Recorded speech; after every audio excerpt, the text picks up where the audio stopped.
మహాగణుడువు మహోన్నతుడువు సర్వోన్నతుడు అయిన మా ప్రియ పరలోకపు తండ్రి, మీ ఘనమైన శ్రేష్టమైన నామాన్ని బట్టి వేలాది వందనాలు చెల్లిస్తూ ఉన్నాం. ప్రతిదినం మీ రీతిగా మీ పాదాల చెంత చేరి శ్రేష్టమైన మీ మాటలు ధ్యానించడానికి మీరు ఇస్తున్న మహాకృపను బట్టి వందనాలు. వాక్యం వింటున్న మా శ్రోతలందరినీ దీవించండి, బలపరచండి, ఆశీర్వదించండి. కాంపిటేటివ్ ఎగ్జామ్స్ రాసి ఉద్యోగాల కోసం ఎదురు చూస్తున్న బిడ్డలు మంచి ఉద్యోగాల్లో మా బిడ్డలను ఉంచండి. విదేశాల్లో ఉన్న బిడ్డల కోసం ప్రార్థిస్తున్నాం. వారి ఆరోగ్యమును, వారి డ్యూటీల విషయంలో, ప్రయాణాల విషయంలో మీ కాపుదలిచ్చి నడిపించాను. వారి కుటుంబాలను దీవించి ఆశీర్వదించాను. దూర ప్రాంత ఉద్యోగాలు చేస్తున్న బిడ్డలు మీ కృపనివ్వండి, బలపరచండి, ఆశీర్వదించండి. హాస్టల్ నుండి చదువుతున్న బిడ్డలు చక్కని జ్ఞానం ఇవ్వండి. డైలీ సర్వీస్ చేసి చదువుతున్న బిడ్డలు చక్కని కృపనిచ్చి నడిపించండి. అనారోగ్యంగా ఉన్న వారికి ఆరోగ్యం దయచేయండి. గర్భఫలం కావాల్సిన గర్భఫలాన్ని సిద్ధపరచండి. వివాహాలు కావాల్సిన వివాహాలను ఏర్పరచండి. అన్ని సంఘాల్లో ఉన్న సకల పరిశుద్ధులకు మీ కాపుదల భద్రత ఇచ్చి నడిపించమని యేసయ్య పరిశుద్ధ నామములో అడిగి వేడి ప్రార్థిస్తున్నాము తండ్రి, ఆమెన్. అందరికీ వందనాలండి. కీర్తన గ్రంథం 31వ అధ్యాయం 16వ చరణాన్ని నిన్న మనం చూసాం. ఈరోజు 17 చరణాన్ని మనం ధ్యానం చేద్దామండి. కీర్తనలు 31:17.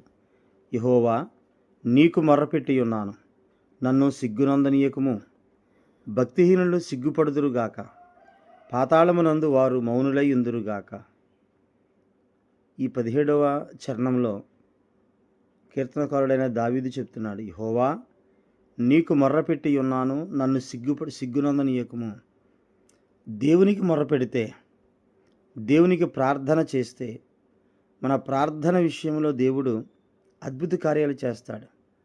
మన ప్రార్థన విషయంలో దేవునికి మొర్రపెట్టి ప్రతి అంశము, ప్రతి విషయం ఆయన పాదాల దగ్గర పెడితే ఆయన తప్పనిసరిగా మనం అడిగిన ప్రతి దానికి ఆయన జవాబిచ్చేవాడై ఉన్నాడు. అందుకనే మనం అడిగిన దానికి జవాబిస్తాడు గనక, మనం అడిగింది చేస్తాడు గనక, ఆయన చేసిన ప్రతి దాన్ని బట్టి మనము సిగ్గుపడనక్కర్లేదు. అందుకే కీర్తనకారుడు అంత ధైర్యంగా, అంత భరోసాతో ఆ మాట పలుకుతున్నాడు, యెహోవా, నీకు మొర్రపెట్టి ఉన్నాను, నన్ను సిగ్గునందనీయకుము. మార్కు సువార్త 11వ అధ్యాయం 24వ వచనమండి. మార్కు సువార్త 11:24.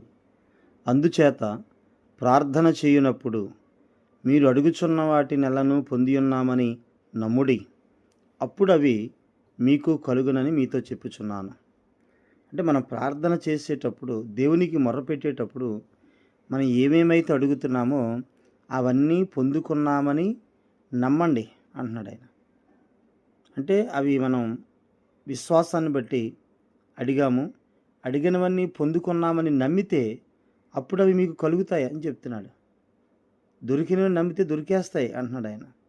కాబట్టి మనం మొరపెట్టేటప్పుడు, మనం ప్రార్థన చేసేటప్పుడు ఖచ్చితంగా ఆ ప్రార్థన ఆయన జవాబిస్తాడని మత్తయి సువార్త 7:7 అదే చెప్తాడు కదా. అడుగుడి మీకు ఇయ్యబడును, వెతకుడి మీకు దొరుకును, తట్టుడి మీకు తీయబడును. ఆ తర్వాత ఒక మాట ఉంటుంది, అడుగు ప్రతివాడును పొందును. ఎవరెవరైతే అడుగుతున్నారో, ఎవరెవరైతే ప్రార్థన చేస్తున్నారో, మొరపెడుతున్నారో వాళ్ళు ఖచ్చితంగా పొందుకుంటారని చెప్తున్నాడు.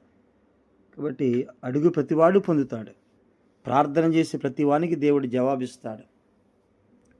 అలా జవాబిస్తాడనే నమ్మిక, ఆయన జవాబిస్తాడనే భరోసా దేవుడు ఇస్తున్నాడు కనుక మనం ఆయన్ని నమ్మి ప్రార్థన చేస్తే ఏదైనా మనుషులకు అసాధ్యము కానీ దేవునికి సమస్తము సాధ్యం అని చెప్తుంది బైబిల్. కాబట్టి మనం అనుకుంటాం ఇది జరగదేమో అని, కానీ దేవుడు ప్రతి దాన్ని తప్పనిసరిగా ఆయన జరిగిస్తాడు, నెరవేరుస్తాడు. మనం చేయాల్సిందల్లా ప్రార్థన చేయడమే. అది కూడా ఆయన కార్యం చేస్తాడని నమ్మి ప్రార్థన చేస్తే, మనం దేనికోసమైతే ఎదురు చూస్తున్నామో ఆ కార్యాన్ని దేవుడు చేసి మన జీవితాల్లో అద్భుతాలు చేస్తాడు, నెరవేరుస్తాడు. అందుకే కీర్తనకారుడు అంటున్నాడు, నన్ను సిగ్గునందనీయకుము. అంటే మనం ప్రార్థన చేసిందల్లా పొందుకుంటాం కనుక సిగ్గుపడే పని లేదు. రోమపత్రికలో 5వ అధ్యాయంలో ఈ మాట మనం చూస్తామండి. రోమపత్రిక 5వ అధ్యాయం 5వ వచనం. ఎందుకనగా ఈ నిరీక్షణ మనలను సిగ్గుపరచదు. ఈ నిరీక్షణ దేనికోసమైతే మనం ఎదురు చూస్తున్నామో, ప్రార్థన చేసి, ఇందుకోసమైతే ప్రార్థన చేసి అవి జరుగుతాయని మనం ఎదురు చూస్తున్నామో అవన్నీ తప్పనిసరిగా జరుగుతాయి కనుక ఆయన అంటున్నాడు, సిగ్గుపడాల్సిన పని లేదు. ఆ నిరీక్షణ వేటి కోసమైతే ఎదురు చూస్తున్నామో అవన్నీ జరుగుతాయని, పొందుకున్నామని నమ్మి ప్రార్థన చేయమని చెబుతూ ఉన్నాడు. కాబట్టి ఆ నిరీక్షణ మనలను సిగ్గుపరచదని చెప్తున్నాడు. కాబట్టి మనం కూడా దేవుడు చెబుతున్నటువంటి వాక్యాన్ని బట్టి, ఆయన మాటలను బట్టి విశ్వాసం ఉంచి ప్రార్థన చేస్తే తప్పనిసరిగా ఆయన కార్యాలు మనం చూస్తామని దేవుని లేఖనం సెలవిస్తుంది. ఆ మాటను ఆధారం చేసుకునే విశ్వసించువాడు కలవరపడడు అని మనం చూస్తాం. అంటే ఎవరైతే నమ్ముతారో ఆయన్ని కార్యం చేస్తాడని నమ్ముతారో కలవరపడే పని లేదు, ఏమంటే ఆందోళన చెందే పని లేదు. కారణం ఏంటంటే ఆయన తప్పనిసరిగా కార్యం చేస్తాడనే ఒక నమ్మిక, భరోసా దేవుడు మనకి ఇస్తూ ఉన్నాడు. కాబట్టి యేసు నామంలో మీరు ఏ ప్రార్థనైనా చేయండి, ఏదైనా అడగండి, ఆయన చిత్తములో అడగండి, ఆయన బిడ్డగా అడగండి, కార్యం దేవుడు తప్పనిసరిగా జరిగిస్తాడు. కాబట్టి కీర్తనగాడు అందుకని అంత ధైర్యంతో మాట్లాడుతున్నాడు. ఇర్మియా గ్రంథం 33వ అధ్యాయం 3వ వచనంలో కూడా ఒక మాట ఉంటుంది, నాకు మొర్రపెట్టుము నేను నీకు ఉత్తరం ఇచ్చేదను అని. ఆయనకి మొర్ర పెడితే ఆయన ఖచ్చితంగా జవాబిస్తాడు. ఇంకొక చోట రాయబడి ఉంటుంది కదా, ఆయన యందు విశ్వాసం ఉంచు వాడెవడను సిగ్గుపడడని లేఖనం చెప్తుంది అంటాడు. అంటే ఆయన మీద విశ్వాసం ఉంచేవాడు సిగ్గుపడే పని లేదు. కారణం ఏంటంటే ఏది అడిగితే అది దేవుడు రెడీ చేస్తాడు, సిద్ధం చేస్తాడు, అడిగింది ఎలా ఇస్తాడు దేవుడు, అడిగిన కార్యాలు నెరవేరుస్తాడు దేవుడు. అయితే ఆయన ఇచ్చే వరకు ఓపికతో ఆగాలి, ఆయన కార్యం చేసే వరకు ఓపికతో ఎదురు చూడాలి. ఏ సమయానికి చేయాలో ఆయనకి తెలుసు. మనం కంగారు పడ్డాం కదా అని ముందు కార్యం చేయడు, మనం కంగారు పడట్లేదు కదా అని ఆలస్యంగా చేయడు. ఆయన తగిన సమయమందు మిమ్ములను ఆయన హెచ్చించున్నట్లు ఆయన బలిష్టమైన చేతి క్రింద దీన మనస్కులయుండుడి అని ఉంటుంది పేతురు పత్రికలో. కాబట్టి ఏ సమయాన్ని మనల్ని ఎలా నడిపించాలో, ఎలా మార్చాలో ఆయనకి తెలుసు కనుక మనం ఆయన మీద ఆనుకొని మన భారాన్ని, ప్రతి భారాన్ని ఆయన మీద వేసి, సామెతలు 16:3 ఉంటుంది కదా, నీ పనుల భారము యెహోవా మీద నుంచుము, అప్పుడు నీ ఉద్దేశములు సఫలమవుతాయని చెప్తున్నాడు.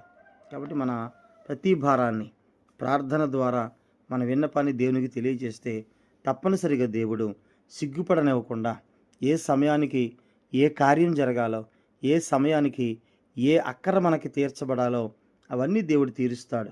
ఇంకొక మాట చూస్తాం, ఈ 31:17 చరణం మనం చదువుతున్నాం కదండి, ధ్యానిస్తున్న దాంట్లో, భక్తిహీనులు సిగ్గుపడుదురు గాక. భక్తిహీనులు దేవుని యందు భక్తి విశ్వాసం ఉండదు కనుక వాళ్ళు సిగ్గుపడతారు. కారణం ఏంటంటే వాళ్ళకు ఒక నమ్మకం కానీ, భరోసా కానీ, దేవుని మీద ఆనుకోవడం కానీ, దేవునికి ప్రార్థించడం కానీ ఉండదు. వాళ్ళదంతా కూడా గాలిలో దీపం పెట్టిన పరిస్థితే. అందుకే అంటున్నాడు, భక్తిహీనులు సిగ్గుపడుదురు గాక. అలాగే పాతాళమునందు వారు మౌనులై ఉందురు గాక. మౌనులై ఉండటం అంటే దేవుణ్ణి ప్రశ్నించే పనే ఉండదు. ఇంకా అక్కడ వాళ్ళు చేసిన తప్పుకి, వాళ్ళు చేసిన పాపానికి వాళ్ళు శిక్ష అనుభవిస్తున్నారు కనుక వాళ్ళేమీ దేవుని ప్రశ్నించే పనేమి ఉండదు. ఇక్కడ పాతాళం అనే మాట మనం చూస్తున్నాం. పాతాళం అనేటువంటి మాట హీబ్రూ భాషలో షియోల్ అని రాయబడి ఉంది. షియోల్ అంటే అన్సీన్ వరల్డ్, హెల్ అని ట్రాన్స్లేట్ చేయబడింది. హెల్ అంటే నరకము అని. పాతాళం అనేటువంటి విషయం ఇక్కడ 31 సార్లు హెల్ అని ట్రాన్స్లేట్ చేయబడింది. అలాగే షియోల్ అంటే గ్రేవ్, సమాధి అని. అలాగే ఖెబెర్ అనేటువంటి ఇంకొక పదం ఉంది. గ్రేవ్, సమాధి అంటారు. అంటే దేహాలను పూడ్చిపెట్టే చోటు, బరియల్ ప్లేస్ అంటాం. ఆదికాండం 35:20లో ఆ మాట మనం చూస్తాం. మూడో పదం గ్రీకులో హేడెస్, ఇది ఈక్వల్ టు షియోల్ అని అంటుంటారు. షియోల్ అంటే ఇక బయట ప్రపంచం ఏది కనపడని ప్లేస్ అనమాట అది. దీన్ని కూడా కొన్ని చోట్ల హెల్ అని ఉపయోగించారు. అలాగే మెన్యామియన్ ప్రాపర్ వర్డ్ ఫర్ గ్రేవ్, యోహాను సువార్త 11:17లో మెన్యామియాన్,